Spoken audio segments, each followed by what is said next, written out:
Welcome to NRK narrates.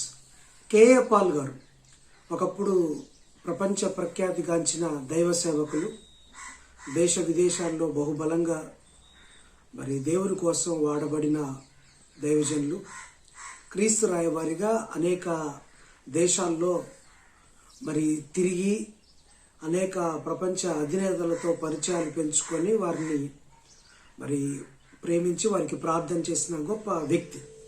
అటువంటి గొప్ప వ్యక్తి కేఏ పాల్ గారు మన తెలుగువారు.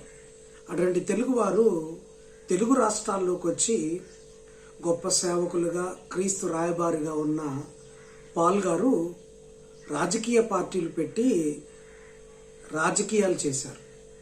అయితే రాజకీయాలు సేవకులకు తగవు అనేది ఆయనకు తెలుసు. కానీ ఎందుకు పొలిటికల్ పార్టీస్ పెట్టారో, ప్రజాశాంతి పార్టీ అని పెట్టి తను 2 తెలుగు రాష్ట్రాల్లో, ఆంధ్రప్రదేశ్ అలాగే తెలంగాణలో ఉంటూ ఉన్నారు.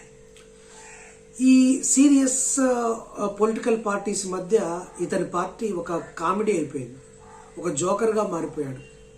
అర్థం పర్థం లేని వ్యాఖ్యలు చేయటం, అసంబద్ధమైన వ్యాఖ్యలు చేయటం, నేను అధికారంలోకి వస్తున్నాను అనడం, పిఎం అవుతాను అనడం, సీఎం అవుతాను అనడం, నాకే ప్రజలు మద్దతు ఉంది అని చెప్తూ చాలా విషయాల్లో చాలా కామెడీ పీస్గా మారిపోయారు.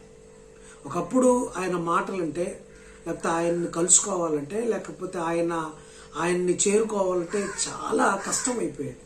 కానీ ఇప్పుడు ఆయన ఇంకొకళ్ళ అపాయింట్మెంట్ కోసం పడిగాపులు పడి వారు అపాయింట్మెంట్ ఇవ్వకపోవడంతో వారిని దూషిస్తూ శపిస్తూ ఉన్న పరిస్థితికి దిగజారిపోయారు.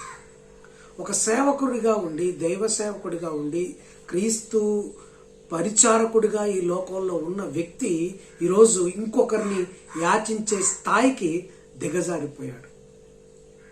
ఆయనకు తెలుసు ఈ లోకంలో ఏ రాజకీయ పార్టీలు అనుభవిస్తున్న పదవుల కంటే, ఈవెన్ పిఎం పోస్ట్ కానీ, సీఎం పోస్ట్ కానీ, ఇవన్నీ ఒక దైవ సేవకుడి కంటే తక్కువ అని ఆయనకు తెలుసు. దేవుని దృష్టిలో ఈ లోకంలో ఏ గొప్ప పదవి గొప్పది కాదు. కానీ సేవకుడు లేదా పాస్టర్, దైవ సేవకుడు అనే పదవి దేవుని దృష్టిలో అత్యున్నతమైనది. ఆ అత్యున్నతమైన దాన్ని వదిలిపెట్టి నేను ఒక రాష్ట్రానికి ముఖ్యమంత్రి, ఒక దేశానికి ప్రధానమంత్రి అని అవుతానని చెప్పుకుంటూ తిరుగుతూ చివరికి చిన్న చిన్న గల్లీ లీడర్ల స్థాయికి దిగజారిపోయాడు. ఇప్పుడు ఏకంగా ఆంధ్రప్రదేశ్ సీఎం జగన్మోహన్ రెడ్డిని కలుస్తాను, ఆయనతో కొన్ని విషయాలు మాట్లాడాలంటే జగన్మోహన్ రెడ్డి గారు బిజీగా ఉంటారు, ఆయన అపాయింట్మెంట్ ఇవ్వలేదు.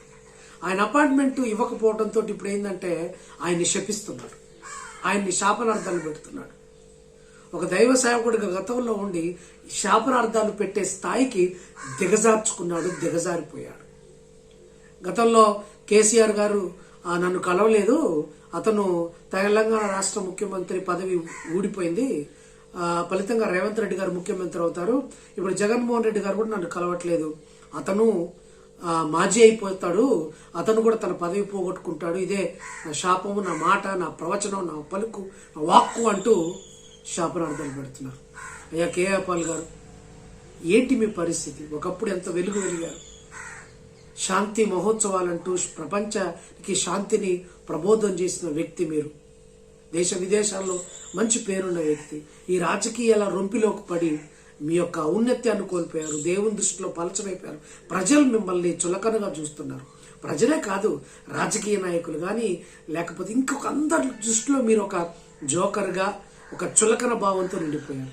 అదే మీరు సేవకులుగా ఉండి, దేవునికి రాయబారిగా ఉంటే ఎంత గౌరవం దక్కేది. అమెరికాలోని గొప్ప గొప్ప సేవకులు బిల్లీ గ్రాహం గారు, ఆయనకు కూడా ఒకసారి అమెరికా అధ్యక్షుడి అవకాశం వచ్చింది.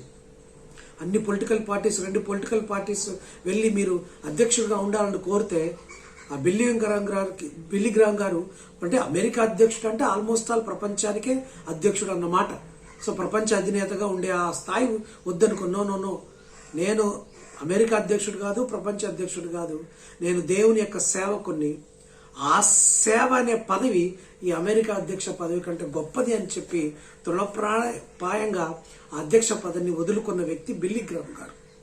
మరి అటువంటి వ్యక్తే రాజకీయాలు వద్దు, పదవులు వద్దు, దేవుని సేవే గొప్పది అని చెప్పినప్పుడు మీరేంటండి ఇట్లాంటి పిచ్చి పనులు చేస్తూ పొలిటికల్ పార్టీస్ పెట్టి ఎక్కడా ఏమీ లేని, కనీసం ఒక కార్యకర్తలు లేని ఇదిగా చేసి నేను పిఎం అవుతాను, నేను సీఎం అవుతాను, వాళ్ళు నాకు తెలుసు, వీళ్ళు నాకు తెలుసు, ఆ దేశంలో ఇంత చేశాను, ఈ దేశంలో ఇంత చేస్తాను, నన్ను చేసి ఇంత చేస్తాను. ఏంటండి ఇవన్నీ? చక్కగా అది వదిలేయండి రాజకీయాలు, చక్కగా దేవుని సేవ చేయండి. మీకు ఒక ఎబిలిటీ ఉంది, దేవుడు మిమ్మల్ని పిలుచుకున్నాడు. ఆ పిలుపును వదిలేసి ఇంకెవరో పిలుస్తున్నారని, ఇంకేదో చేయాలని నీ మానవ ఇచ్ఛతో, మనస్సుతో, నీ సొంత ఆలోచనతో వెళ్తున్నారు. ఒక్కసారి మీ సొంత ఆలోచన పక్కన పెట్టండి, సొంత ఇచ్ఛను పక్కన పెట్టి దైవ చిత్తాన్ని, దైవ ఇచ్ఛను మీ జీవితంలో నెరవేర్చండి. అంతకంటే గౌరవం పొందుకుంటారు. ఈ లోకపు పిఎం సీఎంల కంటే మీరు గౌరవం పొందుకుంటారు. దేవుని దృష్టిలో బహుబలంగా ఉంటారు. అటువంటి పోస్టు కోరుకోండి.